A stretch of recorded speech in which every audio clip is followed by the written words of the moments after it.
Hello there, and welcome to IQT's The Quantum Dragon podcast. My name is Brian Siegelwax. I am the caretaker of The Quantum Dragon and a writer for IQT. My guest is Dr. John Gertz, CEO and co-founder of IQM Quantum Computers. Welcome to the show. Hello, it's a pleasure. Great being here. All right, so in September, IQM announced an over $300 million Series B, which I suspected made you a unicorn. So I emailed and got confirmation of that. Then on October 7th, I published an article titled IQM's Unicorn Smelling Dragon. One of the responses to the article was to inquire, how did you do it? How did you raise a unicorn? So I'd like to ask this question in three parts, technology, business, and team building, starting with technology. And for the audience, with the disclaimer that I've used all of your online systems and I've recommended your systems on multiple occasions. What's the story behind how you developed a technology that's now valued at over $1 billion? Yeah, well, I think first of all, in a startup journey, there are certain milestones, and maybe becoming a unicorn can be one of them. But obviously, this is never the prime goal. And the purpose of the company is to build technology that no one else has built before, and build computers that can compute things that you cannot do with any conventional computer. And of course, you need to hit certain milestones to get there. And sometimes then this also means, of course, that, for example, valuations reach certain milestones. But really, the goal is to execute a technology roadmap, which in our case, you find it publicly. But in a nutshell, what you see is that we have processor generations. Basically, every year or so, we bring out a new processor, which is more powerful than the previous one and has more features than the previous ones. And I think one key goal in raising a lot of money and making sure that you get the trust of the investors is to keep on executing your roadmap and show that you deliver what you have promised. And especially on the technology side, I think that's super important, because quantum is in kind of a hype atmosphere. And there are many claims out there about how many qubits certain people will have in certain years. So I think it's one thing to just talk about stuff and announce that you would do something, but I think it's much more important to actually show to investors that you have been reaching the milestones, especially on the technology side. And in our case, this means we have been developing quantum computers based on superconducting technology. So we are actually fabricating chips based on silicon wafers, which we cool down to very low temperatures, where they become superconducting. And then we control them with microwave signals. And what we have been doing over the years is actually we have been growing our processors. We started with 5 qubits, then we had a 20 qubit system, then 54, and now 150 qubits that we are taking into operation. And at the same time, we have been developing actually new architectures for more efficient error correction. And also there, actually, we have been increasing the complexity, so the number of qubits in this so-called star architecture. So I think this is the key, is that you have a visionary technology which differentiates itself from others. And in our case, this is really the way we design and operate our processors, and then that you're executing on the milestones that you have promised to investors. That makes sense, because I have seen that. I've seen certain systems deploy software too, software and hardware, and then as time goes by, nothing really changes. But in your case, let's see, I played with Garnet, and then Garnet, then Emerald came out. So that's the square grid topology. Then Deneb for the star topology. There's a larger one. The name's escaping me. But so I have seen that. I have seen others where they just kind of like they stagnate, they languish, and then I have seen that with yours where Garnet was superseded by something bigger, and then Deneb was superseded by something bigger. So I'll Yeah. vouch for that. I think Notes, on the notes. business side, as you asked the question, so on the business side, I think it's a similar story. In the end, if you look at the field, we believe that quantum computing is part of the larger field of high performance computing. And if you check what's happening there, is you have these big supercomputing centers, and they usually buy computers also according to roadmaps, and they have their own roadmaps. So this means they upgrade their hardware in the conventional space maybe every 3 or 4 years or so. So first of all, you need to be able to deliver, and we have seen, I think, that in some cases people made claims that they would deliver certain systems to customers which didn't come at the right time or maybe at the right specs. So I think it's super important that you also deliver to your customers what you promised them. In our case, I think we have been quite successful because we do have customers who then bought from us repeatedly. So we delivered them a first system. They started using it. They started kind of opening it up for their user base, and it worked. And based on this, then they took the decision to buy a larger system from us. Actually, we have one customer which now is already getting the third system from us in a row. So I think this shows that if you are sticking to your promises that you give, and if you're building up the trust, I think then you can get first customers. And those, of course, are also vouching for you. And we have been then able, I think, to build up a quite good reputation in the field that we are a company that delivers on the promises. And this is why we have been selling more and more computers around the world. This is something that makes us, of course, very proud. And we still have actually a strong pipeline. So I think the demand is increasing, and it will further increase as the technology develops further. And this actually helps then also coming back to the question a lot with the fundraising, because revenue is king, especially for investors who become more institutional, more financially driven. For them, it's super important to see that the company does make revenue, that the revenue numbers grow, and that the customers are happy. So I think this is a very similar story, but maybe more on the product side and more on the delivery side when it comes to the customers.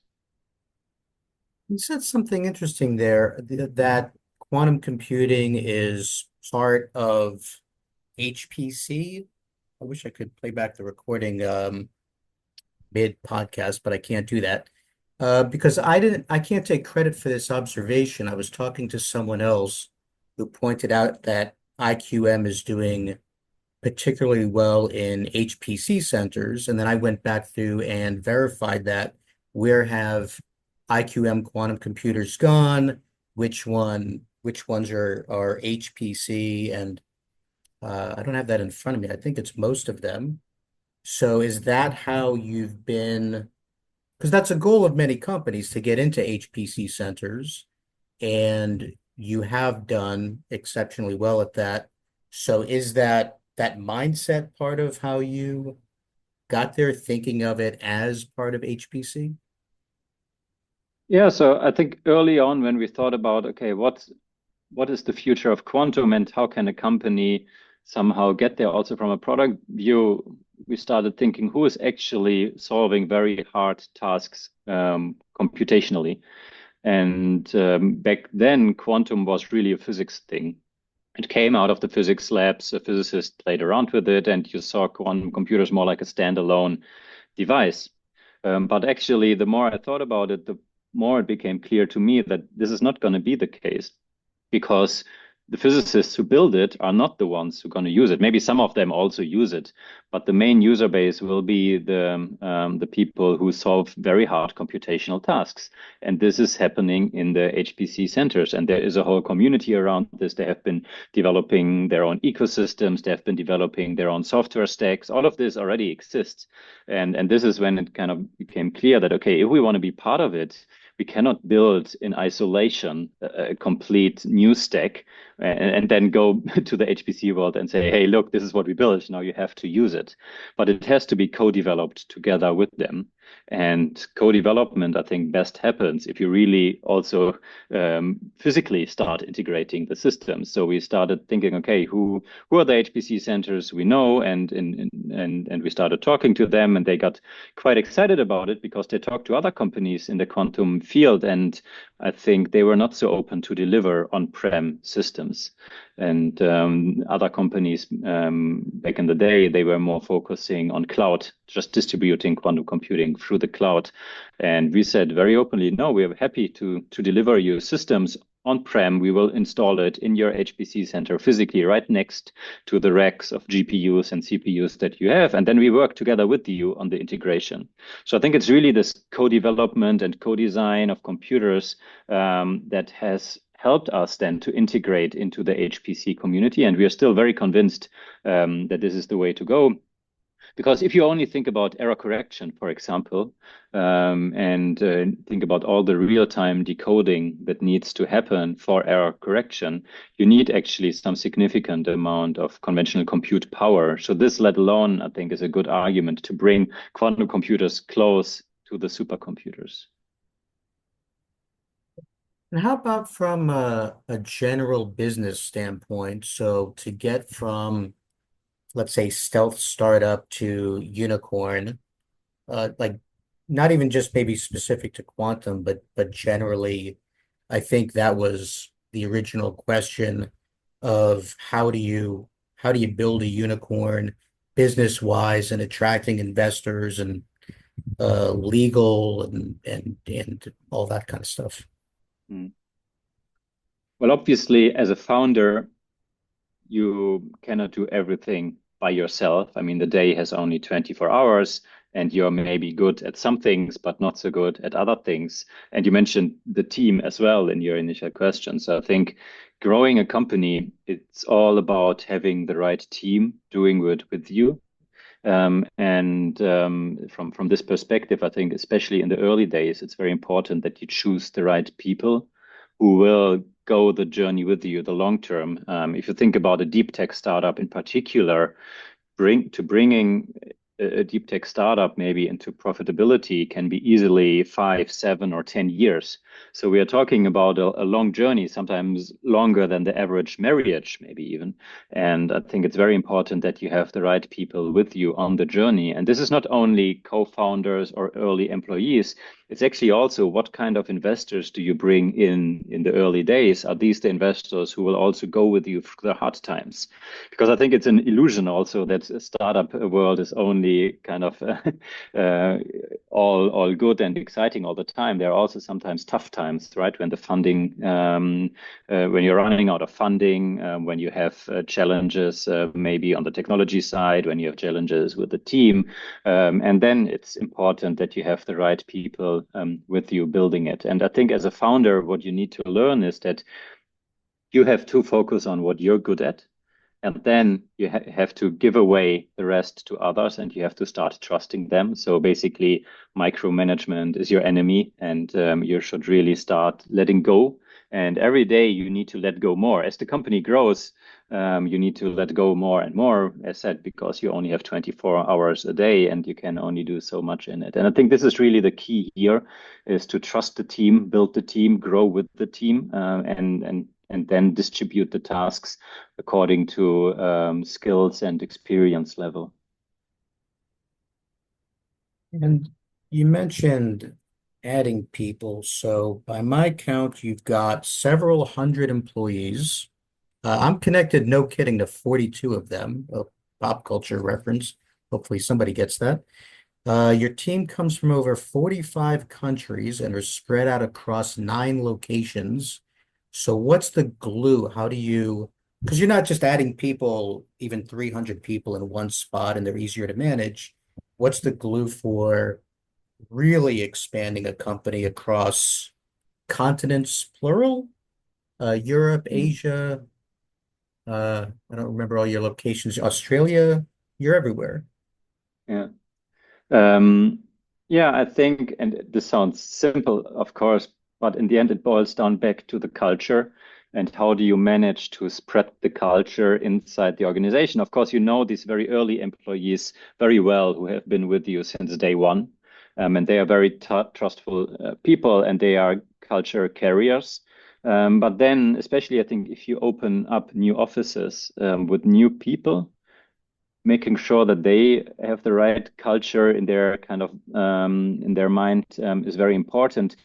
We have two larger sites, one in Finland, where actually within Finland even then have different locations, but we have a bit more than 200 people working in Finland, and then in Munich, where we are approaching around 100 people now. And all the other locations are a bit smaller, starting from one person per office, maybe up to a few persons. So it's and when we started in Munich, actually, what we did there is that the people who build up the offices are people also who I knew already for a long time. For example, we have been studying together or so. So from this perspective, again, it's really up to having the right people, then building up those operations and making sure that they are connected to the company. And I don't think there's this silver bullet. You need to constantly work on this, but we do a few things. For example, we still have weekly all hands where everyone dials in, and we have very good participation in our all hands calls. We do every year, once a year, we do a so-called One Global Team event where everyone comes together.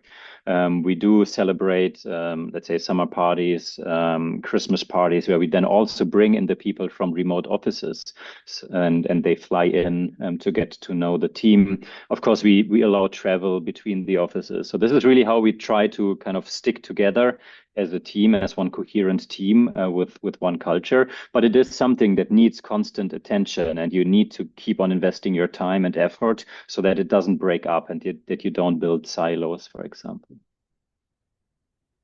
And let me squeeze in a question or two about the future.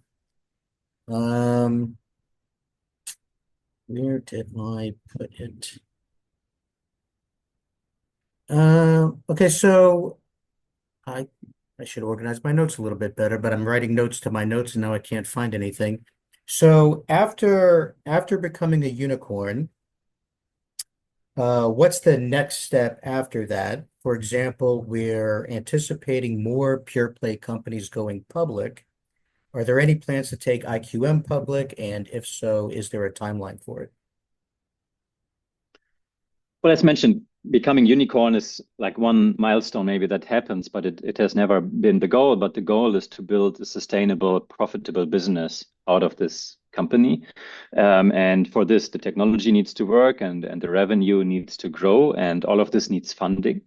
We just closed a significant funding round, as you mentioned. So right now we are quite well capitalized, and we are not in urgent need of funding. But of course, it's important to keep your eyes open and explore all directions.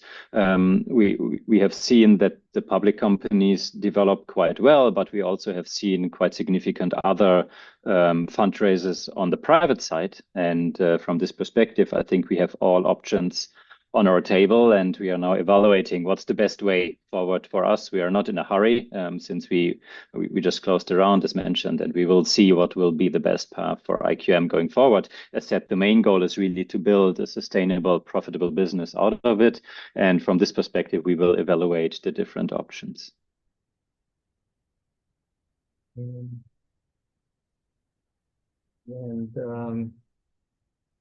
kind of related to that, not really, sort of, but I remember predictions going back a few years that we would start seeing mergers and acquisitions in the quantum Mm. space. And we have been seeing mergers and acquisitions. To my knowledge, IQM has not done either. So are there any plans to merge or acquire? Are you considering them? Are you not considering them at all? Yeah, I mean, as you said, we have seen some activities in the market when it comes to consolidation. The situation is such that there are quite many smaller startups out there, especially in Europe, actually. We are quite strong when it comes to the number of startups. Not all of them might be able to scale. So we do also see that there is room for consolidation, and we don't want to shy away from this. I think in some of my previous interviews, I've been calling out a need for something like a quantum Airbus in Europe, because I think one of the challenges that we have in Europe is that we have are quite fragmented. And not only on the nation state level, but actually also then when it comes to startups and businesses. And the way that was resolved back in the day in the airplane industry was that Airbus was formed out of several European smaller efforts.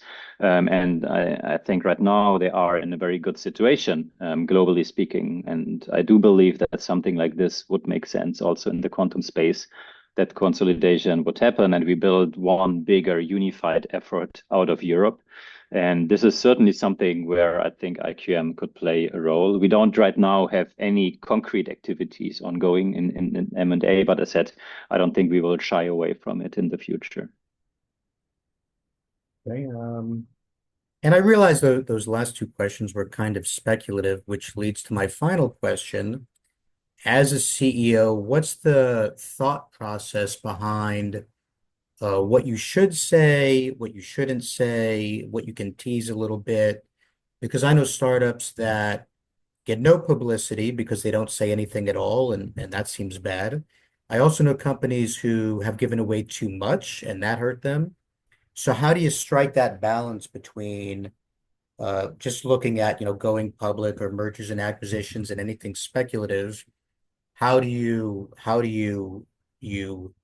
strike that balance between what you can say publicly, what should stay confidential? Mm. Well, I think if you start again from the technical side, our roadmap is public. So I think it's always good to talk about the technology because that's still the underlying thing, and we are not there yet from a technology perspective. Of course, then it's important that whatever claims we make, which are forward-looking, we deliver in the end. And I think this is this credibility point of view. It becomes, of course, a bit more challenging when it really comes to, let's say, details on the technology side, because we don't want to disclose too much sensitive IP there either. And this is something maybe not so much for me because usually I talk very high level, but more for our engineers or so, to make sure that they don't disclose too much detail. For me, I think the more important thing is always on the business level, like what can we already say when it comes to deals, for example. Usually, when we sell computers, the sales process is rather lengthy, and you go through different stages. And it is, of course, then important that we respect all the confidentiality there, especially when it comes to tender processes, for example. And this is a public process, which is quite well regulated. And also when it comes to the financing side, right? If you are kind of in a fundraise, you don't want to risk your fundraise or any other financing event by disclosing too much upfront, and then investors are so getting shy and shying away. So I think this is the tricky part, and usually here it's also alignment. So I mean, I don't operate in isolation. I have a board of directors I work with. I have my shareholders I work with. I have the company, and I think it's always important that everything is aligned and people agree. Okay, these are the next steps, and this is how we're going to communicate them. And I think as a CEO, especially, it's important then that you stick to the agreements and you don't just go out and go wild with any claims or announcement or so and start surprising everyone. Well, I'm all out of questions. I really just had the one that was submitted anyway, about how do you do that. So I'd like to give you an opportunity to say anything else you'd like to say. The floor is yours. Well, I think we covered quite a lot of ground. So thanks a lot for this. So I think overall, just connecting to the last one, I think stay tuned. I think there will be announcements coming from many companies, also us in the future. I think the whole field is just getting started. So we are super excited about it actually at IQM, about what the future brings. And yeah, thanks for giving us the airtime here and looking forward. I really love your stories. I love the dragon and I look at it every time it comes to my inbox. And you gave me the I like to move it, which is still one of my favorites. Right. I've done that twice with Deneb, and I wish I could remember the name of the one that succeeded that. I probably should have looked that up before we started here, but I wasn't expecting to mention it. But I've used that song twice, so always fun. Um, and speaking of which, well, let me close up with I'll wrap back into that. Starting with thank you for joining me on IQT's The Quantum Dragon podcast. And thank you to everyone who's still listening. I always invite everyone to stick around for the outro music. It's called Dungeons and Dragons. But for this podcast, as I just kind of hinted, I'll also invite everyone to visit IQM's website, play with the quantum computers on the IQM Residence Cloud, which I think are three at the moment, and also check out IQM Academy while you're there. And don't worry, I'll provide links to all of these in the podcast description. So enjoy, enjoy, and enjoy.